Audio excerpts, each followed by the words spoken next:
তালা খুলতেই একটা আষ্টে গন্ধ এসে ঝাপটা মারল সুদীপার নাকে। বৃষ্টির দিনে এই পুরনো বাড়িতে এরকম গন্ধ ওটা বিচিত্র কিছু নয়। সুদীপা নিজে অভ্যস্ত এই গন্ধের সাথে, কিন্তু তবুও আজ গাটা কেমন যেন গুলিয়ে উঠল।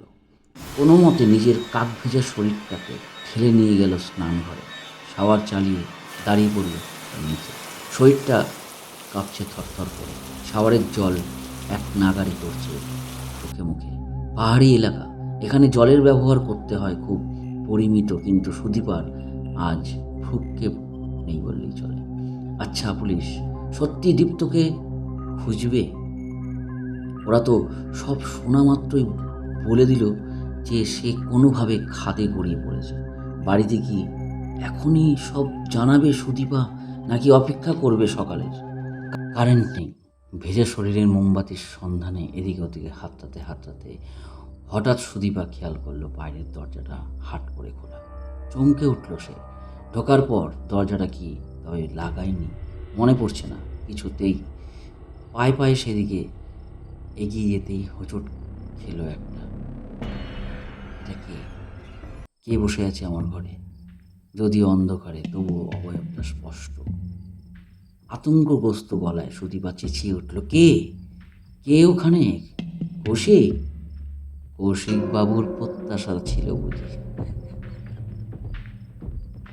কে? চিনতে তো ঠিকই পেরেছ সু, আমি তোমার দীপ্ত।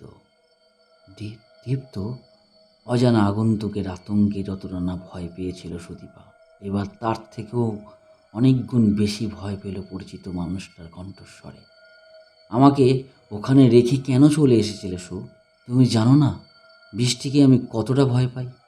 সুদীপা জানে দীপ্ত কতটা ভয় পায় বৃষ্টিকে। আজ থেকে বছর 7 আগে এক ভয়ঙ্কর বৃষ্টির দিনে তো গাছের ডাল পড়েই লোকটা সারা জীবনের মতো পঙ্গু হয়ে গিয়েছিল। দীপ্ত হুইল চেয়ারটা ঠেলে এগিয়ে আসছে ওর দিকে। গলাটা শুকিয়ে যাচ্ছে সুদীপা। দীপ্ত এসে দুহাত দিয়ে জড়িয়ে ধরল ওকে। ওর ভেজা শরীরটা শীতল স্পর্শকে। তো তুমি ফিরলে কি করে দীপ্ত?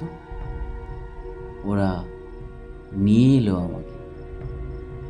কেমন ফ্যাস ফ্যাসে শোনালো দীপ্তর গলা। কারা? আশেপাশে ওদের দেখতে পাচ্ছ না? না না।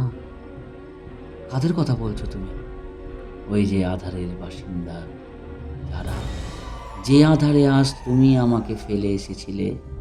দীপ্ত চিৎকার করে উঠল সুদীপা, তোমায় ছাড়া যে আমায় এক মুহূর্ত চলে না। শুধু আমাকে ফাঁকি দিয়ে কোথায় পালাবে ভেবেছিলে? না না। দীপ্তর বাহু বেষ্টনী ছাড়িয়ে পালাবার চেষ্টা করল শুধু, কিন্তু পারল না। এক চুলো নড়তে।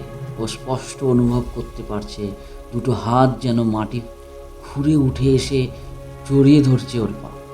আশেপাশে ছায়া ছায়া, কারা যেন ভাসছে ঘর জুড়ে। সুদীপার সারা শরীর জুড়েও অনুভূত হচ্ছে অশরীর আনাগোনা। পৈশাচিক এক খেলায় মেতেছে ওরা। ওদের সঙ্গে যোগ দিয়েছে দীপ্ত। না না না, আর্তনাদ করে উঠল সুদীপা। বৃষ্টির ঝমঝম শব্দে মিলিয়ে গেল সেই আর্তনাদ। পালাবার পথ নেই আর। আর এখানে শেষ হল সুদীপার পর্ব। কেমন লাগলো অবশ্যই কমেন্টস করে জানান।